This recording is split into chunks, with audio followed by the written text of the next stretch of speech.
Radio जीबे Pakistan digital Urdu खुसूसी report. चीन ने दुनिया का सबसे बड़ा दोहरी ईंधन वाला कंटेनर जहाज लॉन्च कर दिया।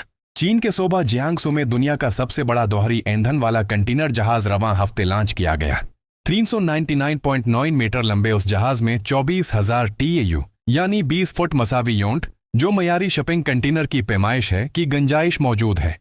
ये जहाज जदीद टेक्नोलॉजी और माहौल दोस्त डिजाइन के साथ तैयार किया गया है, जो आलमी शिपिंग सनात के लिए एक नया सिंग मेल साबित होगा। लॉन्च के बाद ये फिलहाल कटहरे में खड़ा है और जल्द ही बीन इलाकवामी समंदरी रास्तों पर अपनी आजमाइशी सफर शुरू करेगा। प्यारे सामईन और नाजरीन, चीन की ये पेश रफ्त आलमी तिजारती निज़ाम में एक बड़ी तब्दीली की अलामत है। क्या आप समझते हैं कि मुस्तकबल में ऐसे माहौल दोस्त जहाज आलमी शिपिंग इंडस्ट्री को मुकम्मल तौर पर बदल देंगे? अपनी राय जरूर दें। ये है रेडियो जीबे पाकिस्तान डिजिटल।